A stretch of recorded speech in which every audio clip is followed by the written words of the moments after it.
इस वीडियो में आपका स्वागत है।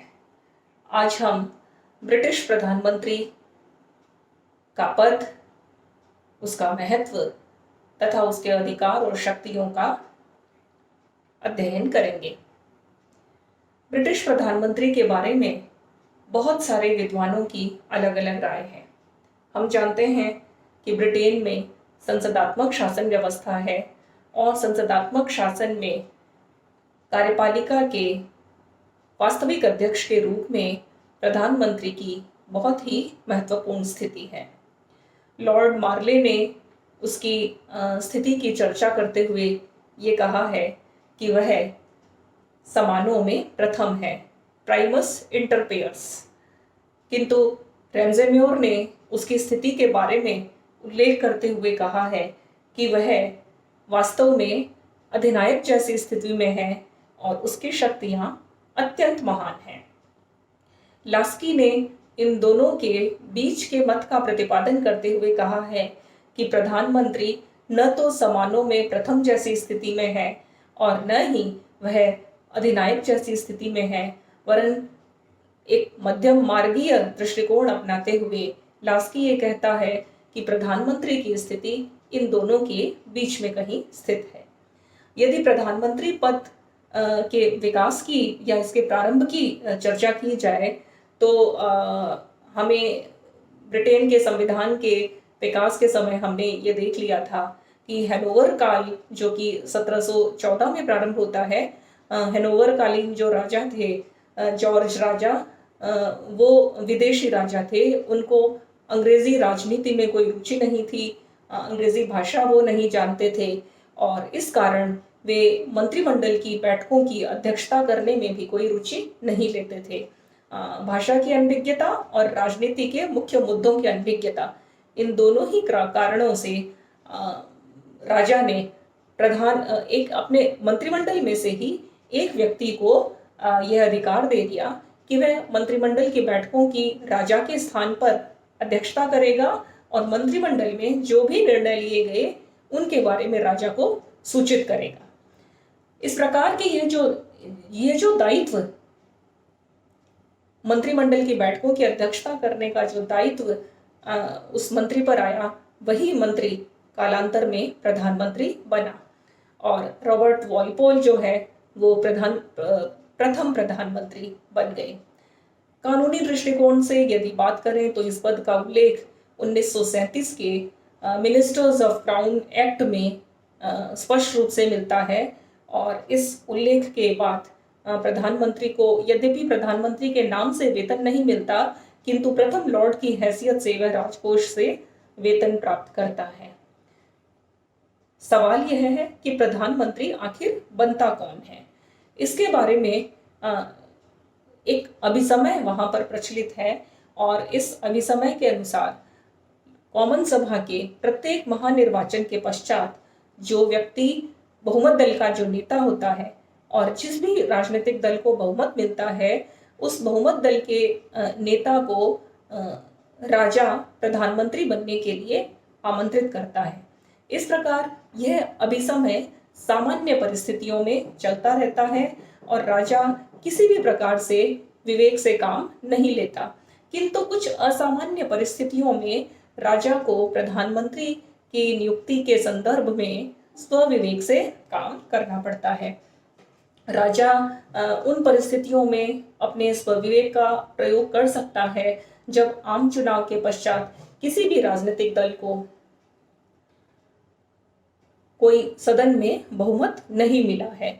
ऐसी स्थिति में राजा अपने स्वविवेक से उस दल के नेता को प्रधानमंत्री बनने के लिए आमंत्रित करता है जो यह साबित कर सके कि वो एक निश्चित समय के उपरांत बहुमत प्राप्त कर लेगा। या ऐसी स्थिति में जब किसी एक दल को बहुमत तो मिल गया है, किंतु उस दल में विभिन्न नेताओं के बीच में इस बात का मतभेद है कि वास्तव में दल का नेता है कौन। या तीसरा, उस स्थिति में जब प्रधानमंत्री पदधारी व्यक्ति की मृत्यु हो गई है या उसने समय से पहले अपना त्यागपत्र दे दिया है, तब राजा इस बात का स्वविवेक से ये निर्णय करेगा कि अब किस व्यक्ति को प्रधानमंत्री बनाया जाए और वह स्थिति भी राजा के स्वविवेक का कारण बनती है। जब संयुक्त मंत्रिमंडलों का निर्माण कर लिया गया हो या युद्ध की स्थिति है और ऐसे में देश को उस आपात से उबारने के लिए यदि संयुक्त रूप से एक मंत्रिमंडल का निर्माण किया गया है विभिन्न दलों का मिला करके, तो किस व्यक्ति को प्रधानमंत्री बनाया जाए।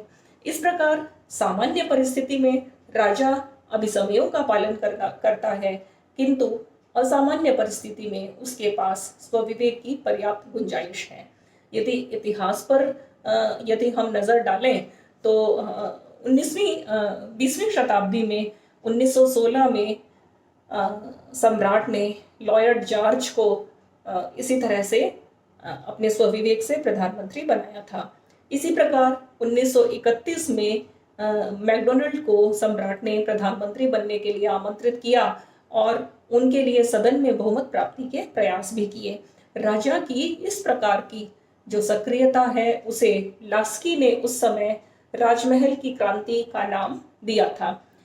इसी प्रकार से महारानी एलिजाबेथ द्वितीय ने भी 1957 में और 1963 में अपने स्वविवेक का प्रयोग किया था। इस प्रकार यह स्पष्ट है कि सामान्य परिस्थितियों में तो राजा बहुमत दल के नेता को ही प्रधानमंत्री बनाने के लिए बाध्य है।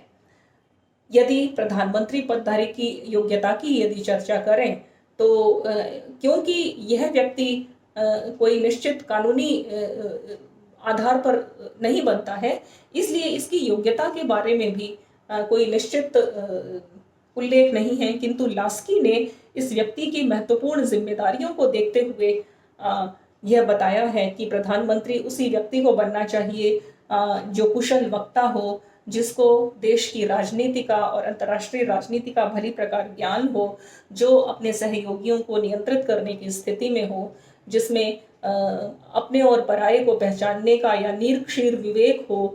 इस प्रकार से एक विभिन्न कौशल और विभिन्न गुणों के पदधारी व्यक्ति को ही प्रधानमंत्री बनाना चाहिए। वही व्यक्ति जो है वो 5 वर्ष तक सफलतापूर्वक शासन का संचालन कर सकता है। प्रधानमंत्री की यदि योग्यता की के पश्चात यदि उसके अधिकारों की यदि चर्चा की जाए तो प्रधानमंत्री के कोई कानूनी अधिकार नहीं है। वास्तव में तो वह केवल उस मंत्रिमंडलीय समिति का प्रमुख मात्र है जो राजा को परामर्श देने का कार्य करती है। सारे अधिकार कानूनी रूप में राजा के हैं और राजा को उसके कार्यों में सलाह और सहायता देने के लिए प्रधानमंत्री के नेतृत्व में मंत्रिमंडल कार्य करता है। इस प्रकार यह स्थिति है कि प्रधानमंत्री कोई भी महत्वपूर्ण कानूनी रूप से अधिकारों का प्रयोग नहीं करता, वह केवल एक परामर्शदात्री समिति का अध्यक्ष मात्र है।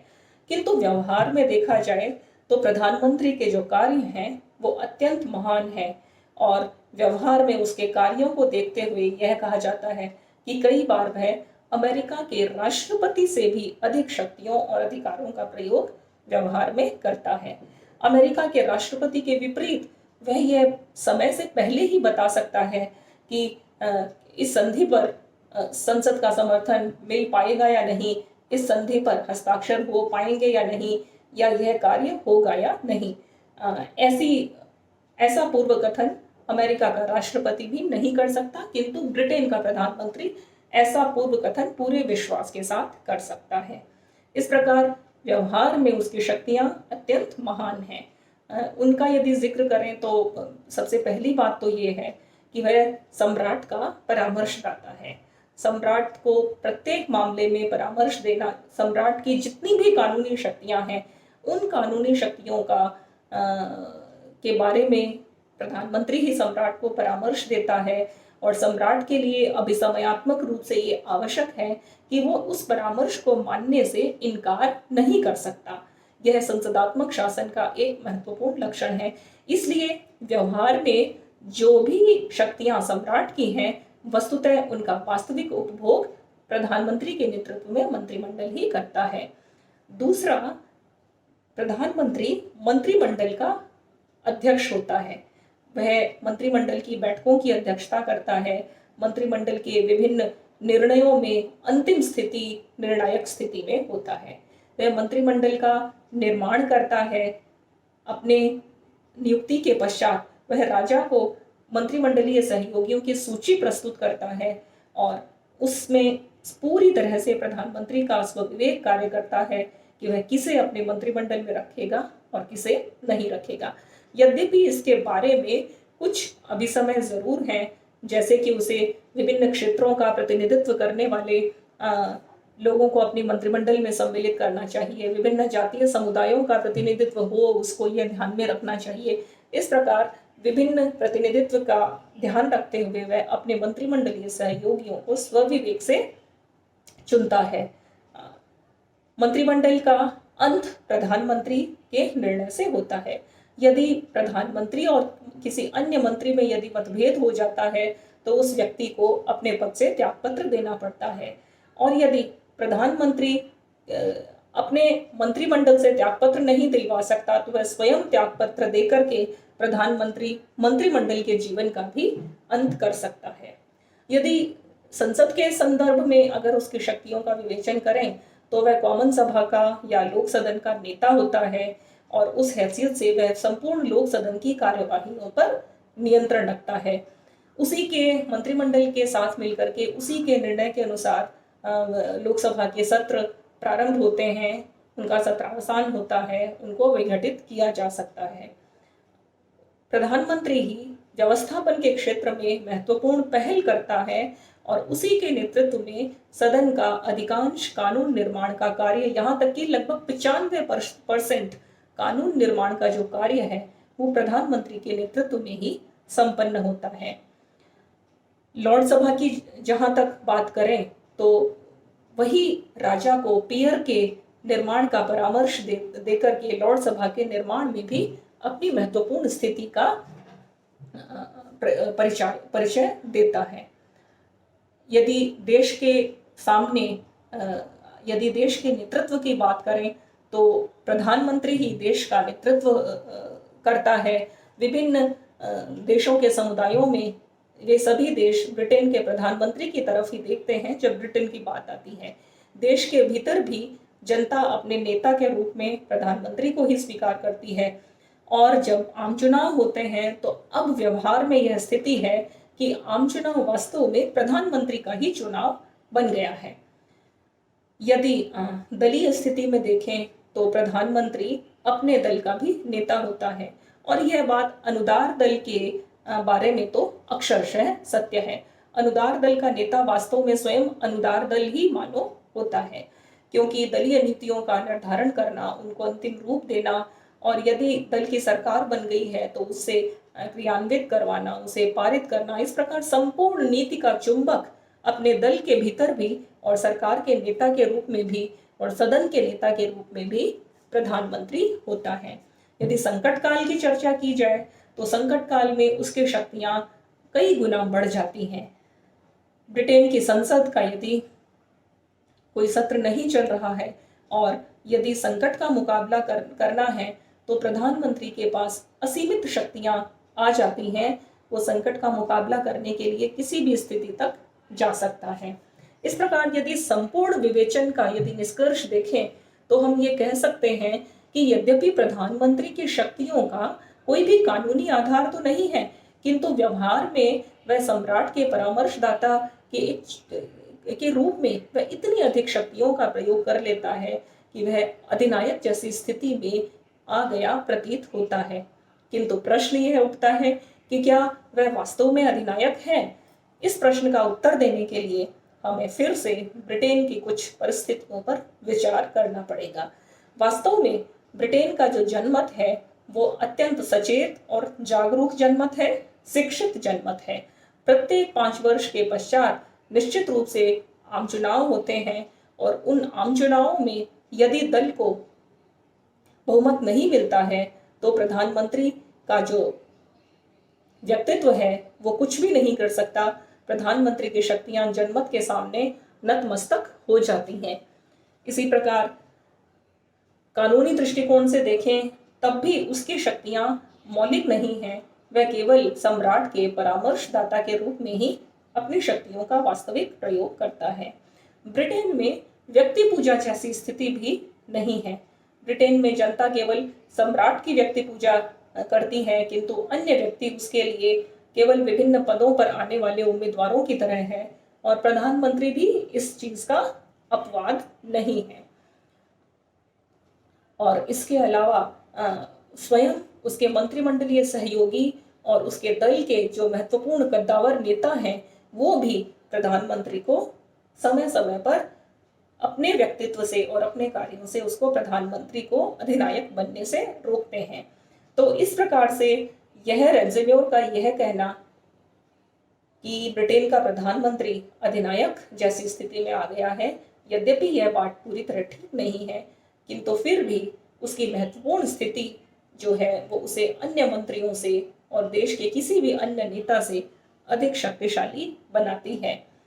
उसके बारे में कई बातें कही गई हैं। रेम्ज़ेम्योर ने जैसे उसकी स्थिति को बताते हुए कहा है कि मंत्रिमंडल ब्रिटेन के शासन रूपी जहाज का यंत्र है और प्रधानमंत्री उस यंत्र का चालक है।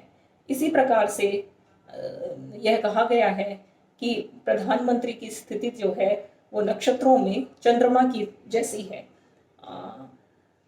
वह जो है वो सूर्यपिंड है जिसके चारों ओर अन्य ग्रह चक्कर लगाते हैं।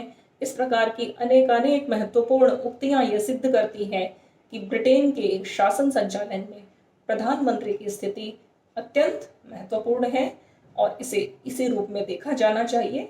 वह अधिनायक नहीं हो सकता, किंतु उसकी शक्तियां जरूर महान है। धन्यवाद।